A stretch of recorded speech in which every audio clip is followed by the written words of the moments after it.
Hello students, we are starting with the introduction to membrane transport.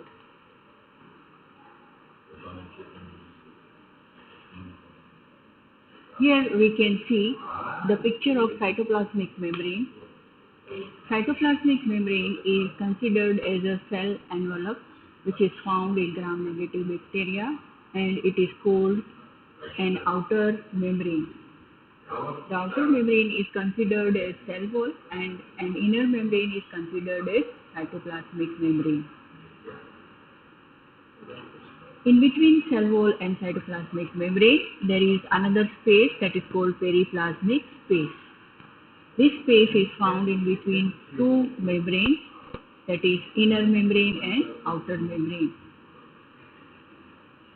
This space is made up of peptidoglycan layer. The outer membrane acts as a barrier to the passage of some substances. It may be proteins and it may be so many different antibiotics. Cell membrane is the thing which separates living cell from non-living environment. It is a thin barrier which is usually 8 nanometer thick in size. It controls the traffic of solutes inside and outside of the cell. It is selectively permeable. It allows some substances to cross more easily than the others. Hydrophobic substances and hydrophilic substances can be transported through the cytoplasmic membrane in different ways. The functions of inner membrane include biosynthesis of structural membrane components like phospholipids, murine, lipopolysaccharide, and polysaccharide.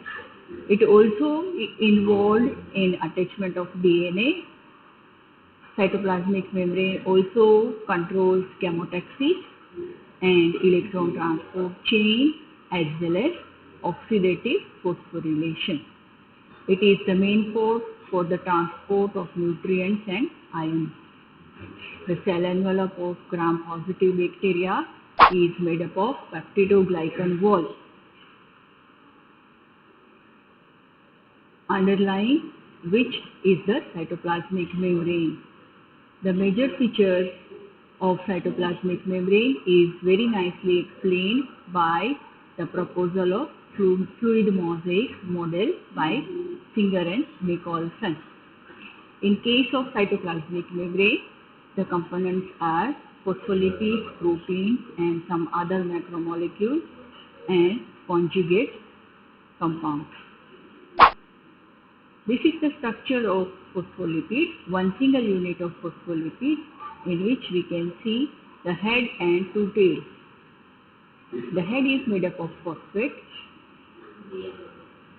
and glycerol, whereas in case of tails, both the tails are different. One is saturated fatty acid tail and another is unsaturated fatty acid chain. They are hydrophobic in nature, whereas the head group is hydrophilic in nature. So they are arranged in the form of bilayer in which the hydrophilic heads found outside of the membrane and the hydrophobic tails are found inside the cytoplasmic membrane. This is the phospholipid bilayer which is having specific arrangement.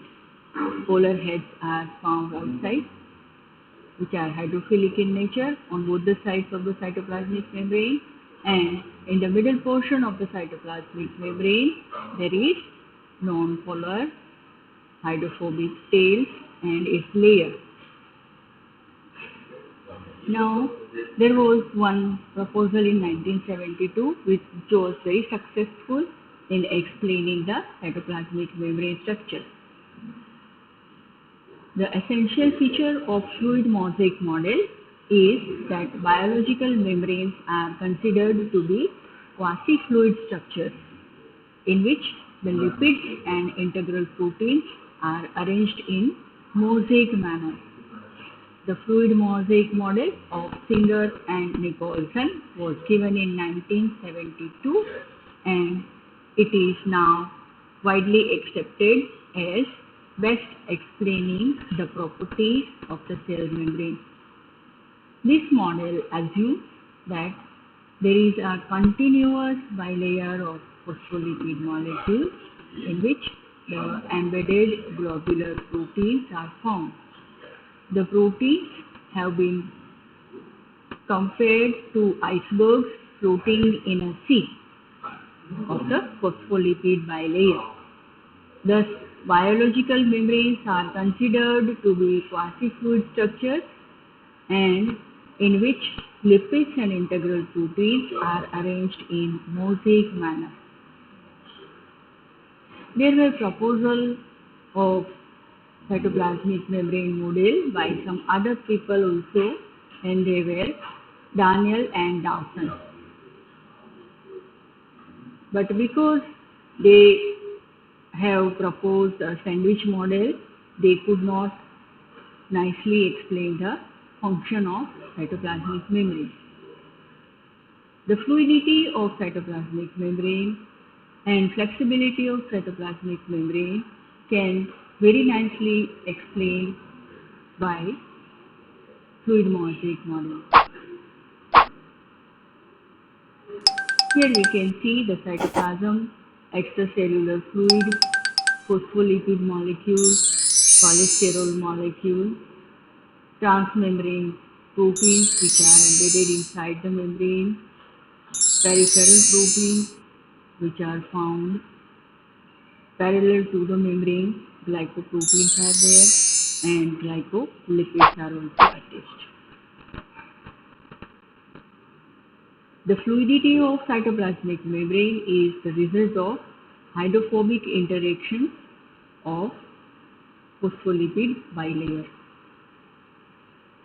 Okay, phospholipids and many other intrinsic proteins are amphipathic molecules, and they have both hydrophobic groups which are found within the same molecule. The globular proteins are also there in the cytoplasmic membrane. They are called by different types, extrinsic and intrinsic, or peripheral and integral proteins. Okay, here we can see the protein domain anchor model. It is found within the membrane and it is nicely embedded inside the cytoplasmic membrane in such a way that some portion of the protein is coming out and some portion of the protein is already inside the cytoplasmic membrane. The peripheral proteins are soluble and they can readily dissociate from the membrane. They are entirely found outside the lipid bilayer.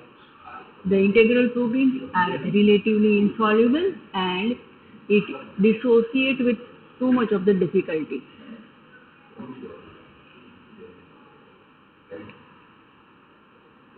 Okay. The integral proteins are amphipathic.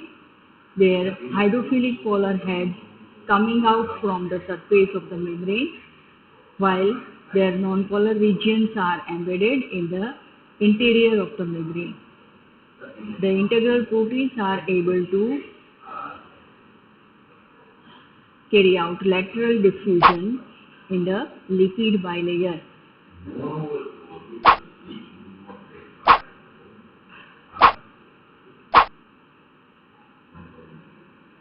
These are various examples of proteins which are taking active part during transport.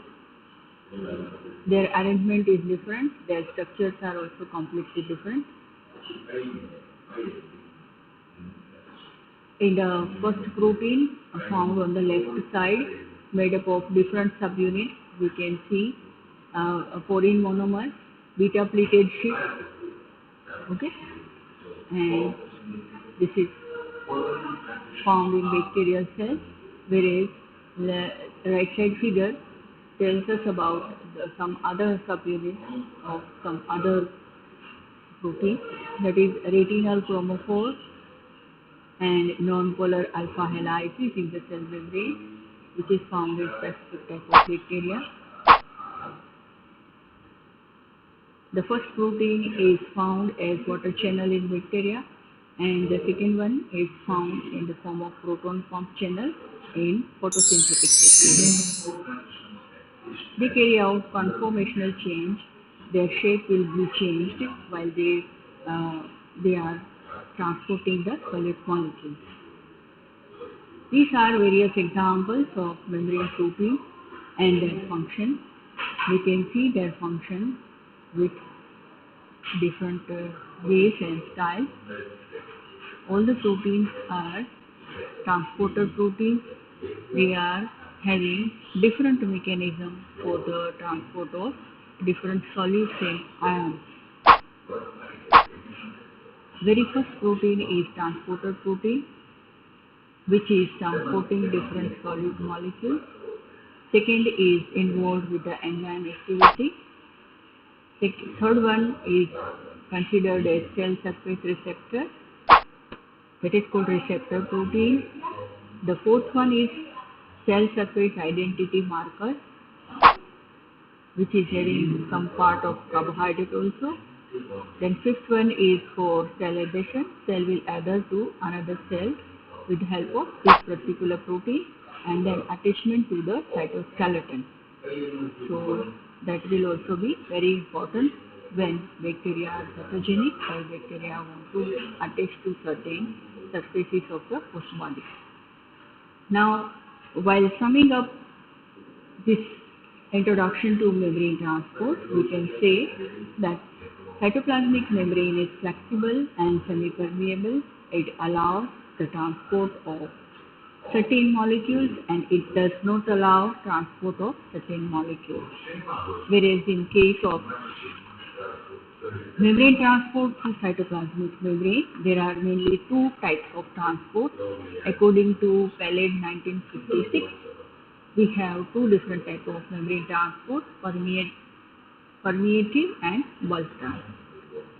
In case of low molecular weight compounds, permeative transport is found where the compounds can pass easily through the membrane. So permeation is divided into different categories: simple diffusion and facilitated diffusion, which is under category of passive transport, and active transport is also there. Membrane is permeable to gases like oxygen, carbon dioxide and nitrogen. It is also permeable for small and uncharged polar molecules like urea and ethanol. But membrane is impermeable to large and uncharged molecules like glucose and ions, especially sodium ion, potassium ion, calcium ion and chloride ion, and also for charged polar molecules like amino acids and glucose and some other sugars also. Simple diffusion takes place with the